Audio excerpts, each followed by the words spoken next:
بسم اللہ الرحمن الرحیم۔ آج کے اس پروگرام میں ہمیں اسلام آباد سے محترمہ فاطمہ بطول نے یہ خط لکھا ہے۔ آپ یہ پوچھتی ہیں کہ قطع رحمی سے کیا مراد ہے، اور اگر کوئی شخص اپنے کسی عزیز کی زیادتی پر اس سے ملنا جلنا چھوڑ دے تو کیا یہ بھی غلط ہوگا؟ محترمہ فاطمہ بطول، اصل بات یہ ہے کہ اللہ رب العزت نے جن باتوں کا حکم دیا اور رسول اللہ صلی اللہ علیہ وسلم نے جن کی تعلیم دی اور ان پر پرزور طریقے سے لوگوں کو آگاہ فرمایا اور اس پر عمل کرنے کے لیے انہیں راغب کیا، اس میں اپنی خواہش اور اپنی مرضی کو کم سے کم شامل کرنا چاہیے۔ اللہ اور اس کے رسول صلی اللہ علیہ وسلم کی تعلیمات کے مطابق رحم کے رشتے وہ محترم رشتے ہیں جنہیں اللہ تعالیٰ کی مرضی کے ساتھ متعین کیا گیا، اور ان رشتوں کے ساتھ محبت کا، خدمت کا اور شفقت کا تعلق مستقل جاری رکھنا چاہیے۔ جو شخص قرابت کے اعتبار سے، رشتے ناطے کے اعتبار سے جتنا زیادہ قریب ہے، اس کا حق اتنا ہی زیادہ بن جاتا ہے۔ سب سے پہلا حق والدین کا بنتا ہے، اسی لیے باقاعدہ قرآن مجید میں اور احادیث نبوی میں والدین کا نام لے کر، یعنی یہ اس رشتے کا نام لے کر بار بار اس بات کی تلقین فرمائی کہ خبردار ان کے حق میں کسی قسم کی زیادتی نہیں ہونی چاہیے۔ اگر وہ کسی بات پر ناراض بھی ہو جائیں تو قطع تعلقی تو بہت دور کی بات ہے، معمولی سے لہجے میں بھی ایسی سختی نہیں آنی چاہیے جسے ایک انسان ناپسند کرتا ہے۔ اللہ کا فرمان ہے کہ تم اپنی رحمت کے یعنی مہربانی کے پر پھیلائے رکھو، یعنی ان کے ساتھ ہمیشہ حسن سلوک کرو، اچھا برتاؤ کرو، اور اگر کسی بات پر ان کی طرف سے سختی بھی ہو تو تب بھی اف تک نہ کہو۔ اسی طریقے سے والدین کی نسبت میں جو دیگر رشتے قریب ہو جاتے ہیں، جیسے ماں کی طرف سے خالہ، باپ کی طرف سے پھوپھی، اور اسی طریقے سے باپ کی طرف سے چچا اور تایا، اور پھر بھائی اور بھائیوں کے پھر جتنے بچے ہیں وہ سب کے سب بہنیں اور بہنوں کے بچے، اسی طریقے سے پوری تفصیل اللہ تعالیٰ نے کتاب حکمت میں بیان کی ہے کہ جتنے قریبی ہیں، رشتہ دار ہیں، ان کے ساتھ تمہارا برتاؤ اور تمہارا تعلق عام لوگوں کے مقابلے میں بہت زیادہ اچھا ہونا چاہیے۔ اس لیے آپ علیہ السلام کی طرف سے یہ روایات میں ملتی ہیں کہ جو شخص کسی قرابت دار کو، کسی عزیز کو کوئی خدمت کے طور پر چیز عطا کرتا ہے یا صدقہ دیتا ہے یا کسی اور اعتبار سے ان کی مدد کرتا ہے تو اللہ تعالیٰ اسے دوہرا اجر دیتا ہے، ایک خدمت کرنے کا اور دوسرا قرابت داری کا خیال رکھنے کی وجہ سے۔ اس وجہ سے اللہ تعالیٰ نے ایک بار یہ فرمایا، رسول اللہ فرماتے ہیں کہ میں نے رحم جو دنیا میں تمام ماؤں کو اولاد پیدا کرنے کا ایک وسیلہ اور ذریعہ بنا رکھا ہے، یہ لفظ جو ہے وہ اپنے نام یا اپنی صفت رحمان سے بنایا ہے۔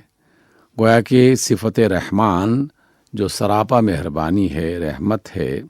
اس کی ایک نسبت رحم کے ساتھ یعنی ماؤں کے ساتھ اور ماں کی بنا پر باپ کے ساتھ جڑ جاتی ہے۔ تو جو رحمان کا خیال نہیں رکھتا وہ در حقیقت ماں باپ کو بھی اتنی اہمیت نہیں دیتا یا اس کی طرف توجہ نہیں کرتا جس طرح کہ اسے کرنی چاہیے۔ اس وجہ سے ناراضگی کسی بات پر بھی ہو جائے، کسی بات پر بھی اختلاف ہو جائے، کوشش کرنی چاہیے کہ اپنے تعلقات خراب نہ کیے جائیں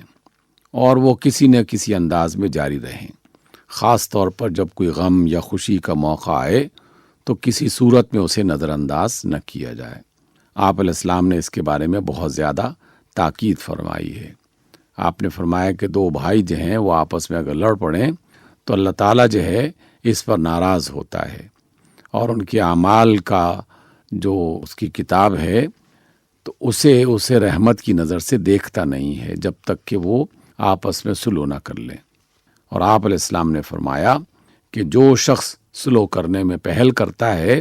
اللہ تعالیٰ اس آدمی کو، اس عورت کو زیادہ پسند کرتا ہے،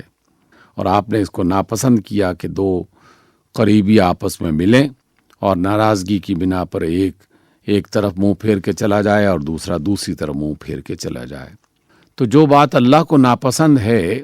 اس کے جائز بنانے یا اس کو اس میں سے کوئی راستے نکالنے کی ہمیں کوشش نہیں کرنی چاہیے۔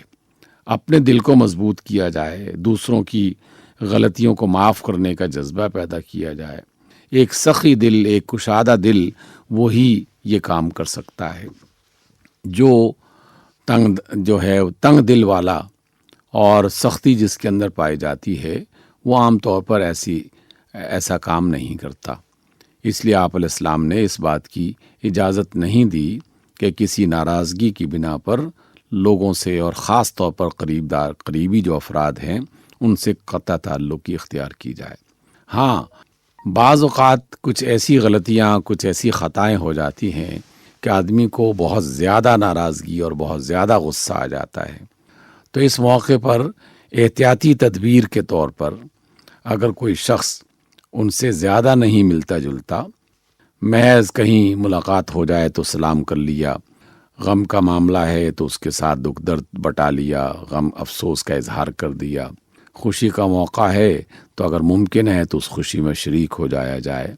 لیکن وہ اپنی ملاقاتیں کم کر سکتا ہے محض اس احتیاط کی بنیاد پر کہ کہیں آمنا سامنا ہو تو وہ پرانی جو زیادتی ہے وہ دوبارہ تازہ نہ ہو جائے اور یہ غلط فہمی اور نہ بڑھنا شروع ہو جائے۔ اس حد تک اجازت ہے۔ جیسے آپ علیہ السلام کا ایک عمل ہمیں اس بات کی مثال دیتا ہے، اگرچہ ان اصحاب رسول کا